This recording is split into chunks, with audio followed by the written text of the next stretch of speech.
The first character we're looking at is Redcap Ronnie. Looks like he was an executioner before all this went down. He still wears his big red executioner hat, and he's got a huge axe. This inventory slot can hold an axe instead. That's pretty awesome because an axe is like a key to any door. You get to open it for free, you don't have to roll, you still have to spend an action for it, but an axe in the inventory slot is amazing because it frees up your left hand and your right hand for whatever other weaponry you want to use. At blue, he has +1 damage melee. I'm not a fan of +1 damage melee due to the fact you kind of want to give this guy a hammer. And at level 1, I really don't think you should be able to kill an abomination without having first accomplished something, finding a better weapon or leveling up.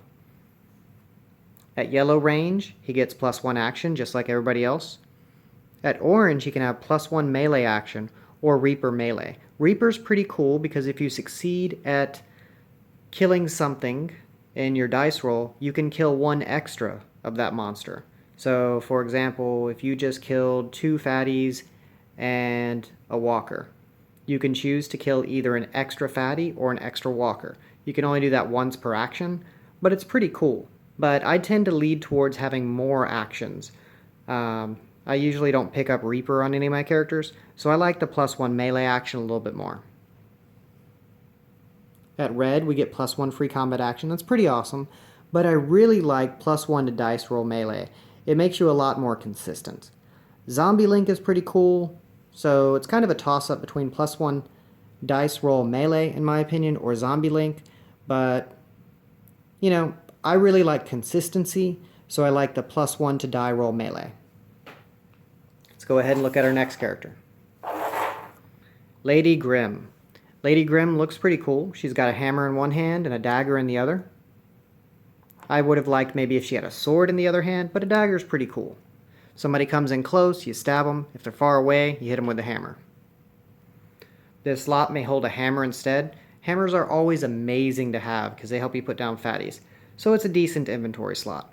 She's got shove. You can push zombies away from you. So if somebody's in your cell, you can move them away. That way you can have a clean getaway. Or if you're trying to move in to save somebody. Shove's pretty awesome.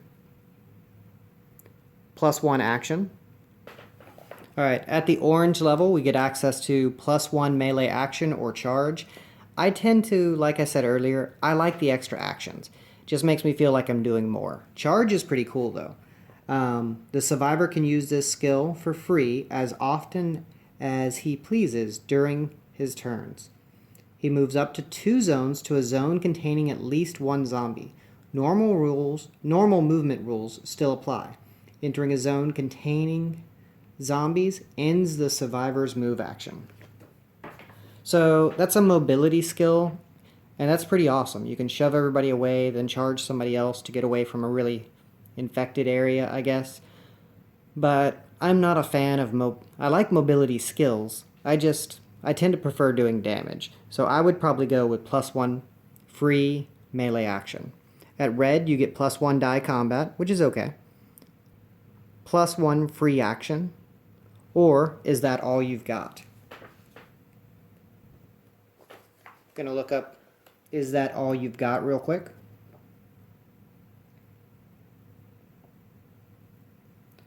You can use this skill anytime your survivor is about to get wounds. Discard 1 equipment card in your survivor's inventory for each wound he's about to receive. Negate a wound per discarded equipment card. That's pretty cool. If an abomination hits you, you could just discard a card instead of taking the damage. And although I love that, I'm all about doing damage. So I would probably go with +1 die combat or +1 free action combat. If you've already taken 1 free melee action, I would probably go with the +1 die, just to make this character more consistent.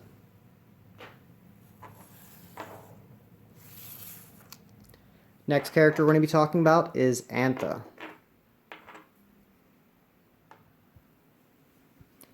Anta looks to be a healer. She's in a robe, she's got a scepter. She doesn't start with healing, but her inventory slot can hold healing, which is pretty cool. And she starts with Destiny. Destiny's amazing. Anytime, let's go look it up, just so I don't mess it up. But Destiny's amazing for finding the equipment you want. Destiny. The survivor can use this skill once per turn when he reveals an equipment card he drew. You can ignore and discard that card, then draw another card. I'm not sure if you can ignore the zombie spawn, because in my opinion it's not an equipment card, it's a negative thing that happened. But anytime you search, if you're like, I don't really want that item, you can just discard it and pull another. This helps you cycle the search deck a lot faster, especially if you have a torch. So any of those missions where you, like that one mission, Famine, where you have to find all the food, she can cycle the deck a lot faster. So she's able to help out a lot. So it's really important to get those early magical items or an early powerful item that you might have been looking for to have Destiny. Destiny's pretty amazing. Then she gets +1 action. She can get +1 die magic, making her a good spellcaster, or spellcaster so she can cast a free spell each turn. Both of those are amazing. But I would probably be leaning... I would probably lean to spellcaster. 1 extra die would be pretty cool, but if you're dual wielding, if you've already found 2 fireballs or something, then I would go with the +1 die magic. If you're still with some of those earlier spells, or maybe you already have Inferno and 1 dice isn't that big a deal because you can't double up Inferno, then maybe you go spellcaster. So this one's kind of a split. Depends, situational. It's gonna be very situational which one you pick. +1 die magic's pretty awesome. Spellcasters, pretty awesome. At the red level, we can get +1 die combat, making her just extremely sick if she's dual wielding spells, because each one of those spells will get an extra die. +1 free combat action, +1 to dice roll magic. All of those are pretty good. It would be a hard call. Depending on your loadout, I'm probably going to go with the +1 to dice roll, just because it makes you really consistent. And I really like consistency in characters.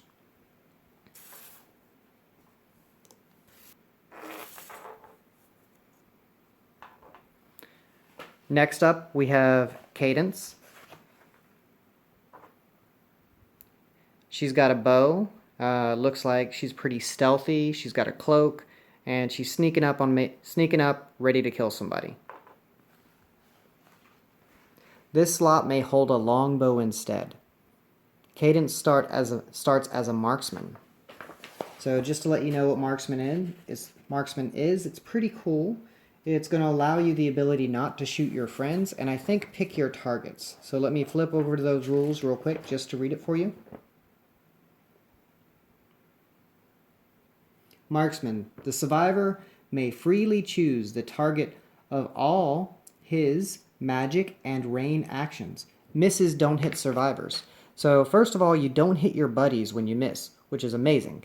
And you get to pick out your targets. So if there's a necromancer being protected by a huge wave of walkers, you can just go ahead and pop that necromancer and put him down.